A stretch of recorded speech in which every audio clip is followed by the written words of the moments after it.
Welcome to The Power to Create, a web series helping you refine your creative vision by looking at the fusion of technology and inspiration. If you've been curious about high dynamic range photography, you're in luck. In today's episode, we'll walk you through the gear you need and the major techniques used to create stunning photographs. Hi, this is Rich Harrington for The Power to Create, and I am here at Great Falls, Virginia, which is along the Potomac River. You can hear it roaring behind me. It's a cold winter day, but a perfect day to shoot some high dynamic range photography. We're out here today with a friend and colleague, Abba Shapiro. He's a photographer himself, as well as a Drobo user. First off, it's winter time. Skies kind of overcast, not a lot of detail. It's not a dramatic sunset. This is the middle of the day. Most people would go, oh, well, if you're going to be shooting a landscape, it's got to be really early in the morning or right at sunset. What's HDR going to do for us today? Well, what we don't see a lot of times when we shoot a picture is dynamic sky. And even though if you look at the sky, it may look a little bit bland, when we actually pull out the detail in that sky, because we can shoot high dynamic range, we'll see the detail in the sky and also the shadows. And you know, it could even snow today. So who would think of shooting on a day when it snows? But you can get some of the best high dynamic stuff actually if it does start snowing. Now, one of the things that's going to be tricky that makes HDR a bit tough is normally you shoot a totally static subject. Of course, when we're shooting things like water, it gets a little bit difficult because with the water itself, there's a lot of motion. Now, Abba, what sort of gear do we have out here for shooting HDR? You and I are both set up in a similar way.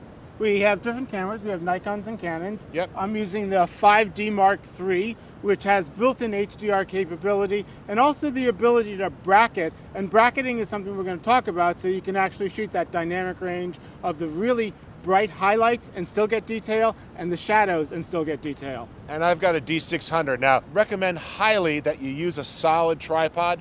You can shoot HDR with that one, but you're gonna have to go the garbage pod mount, the trash pod. You're gonna have to find a flat surface and really hold that camera down. And we're both using cable releases. Now, Abba, why the cable release? Well, I'm a big fan of really sharp images. And even the little bit of motion you might have when you press the shutter release could shake the camera. So if you want something that's tack sharp, using a cable release or using a remote shutter release really does help. All right, so let's go ahead and get shooting, and we're gonna walk you through the process as we're doing it.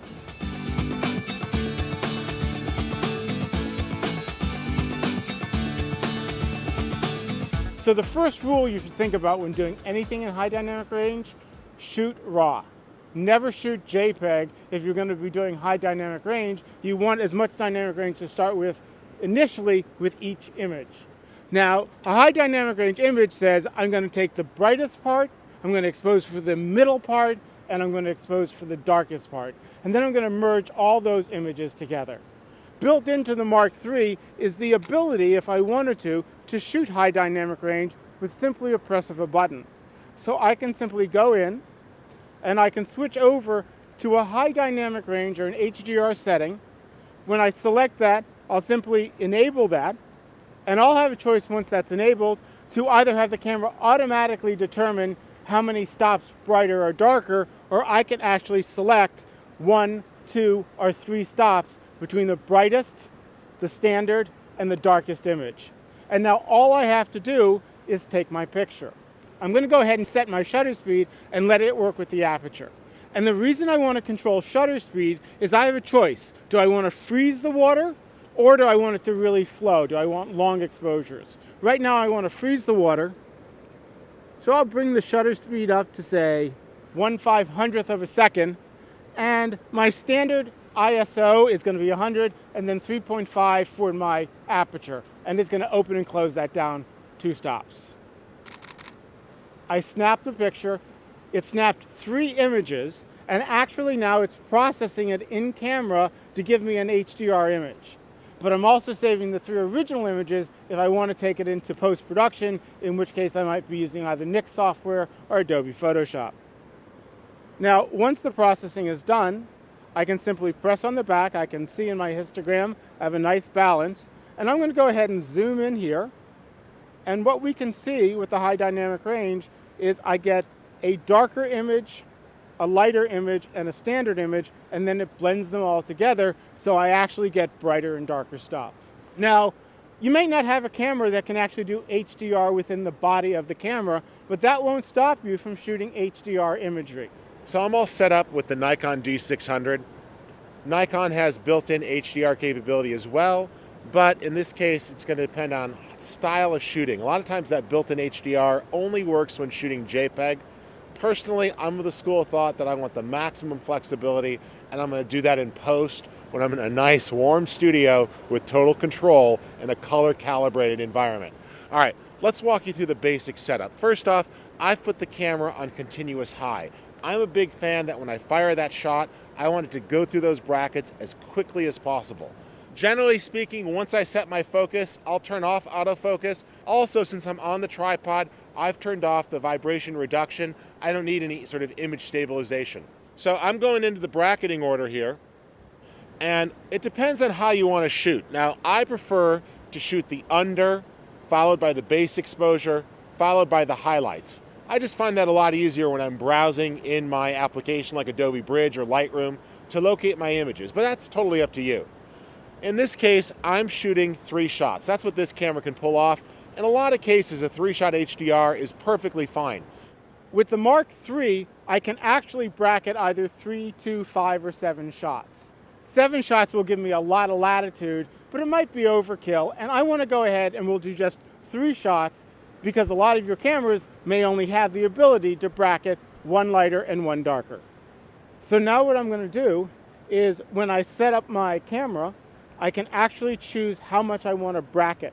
If you notice, it's centered right there, but if I wanted to, I'm going to turn the control on top of the camera and say how many stops I want between my first shot, second shot, and third shot. I'm currently at an f10 aperture here. That's going to work well for me. I want to have good depth of field. I want things to still be pretty much in focus, but later on, I'll actually change that as well. Varying your f-stop is a good trick when shooting HDR because you might decide you really want that deep depth of field, and that's also going to give you better control over how much light gets into the camera. One last thing I like to do when I'm shooting high dynamic range is being able to control how open or closed my aperture is. If I wanted to really get fluid water, to get that kind of like flowing water, not freeze it, what I need to do is I need to keep my aperture open. But in a day like today, I'm going to get way too much light in. So what I have right here is a neutral density filter. And basically, it's just a dark filter that blocks light. So now I can open up my aperture, less light's going to come in, and I can have really long exposures. And I really like that idea. You can get neutral density filters that just cut out 1 or 2 stops, and some that may cut out 9, 10 stops. I've got it all set up here that I'm going to be using my auto white balance. That's okay. I may actually shift that here to deal with the clouds. Doesn't really matter because I'm shooting raw. All of that can be easily changed during post-production. I'm going to go ahead and use my remote and fire that off. And one of the things I like to do is actually call up the histograms. The benefit of seeing the histograms is you can clearly tell what sort of shots you've got. So I see my highlights there, definitely spiking, but doing a great job of bringing out that water. As I go to the midtones there, lots of information and shadows, so I'm very happy. Now, with a day like today, I've got a lot of haze in the sky. I've got a really bright subject. Taking advantage of exposure compensation could be useful. Now, I am shooting in aperture priority mode, so this makes shooting the bracketing easier, and shooting aperture priority is going to give me exposure compensation. So let's just call that up, and I'm going to take that down about 1.3. And this is also a good time. I'm going to go up to f20 for shooting. And let's use this as an opportunity to do a 3-stop bracket. So I got 3 exposures, and I'm going to push that out to a 3-stop bracket. Looks good. Fire away.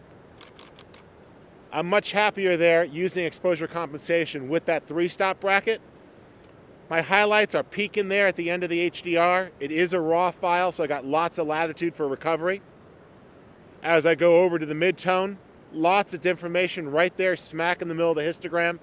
And my shadows really dark, but it's giving me good flexibility.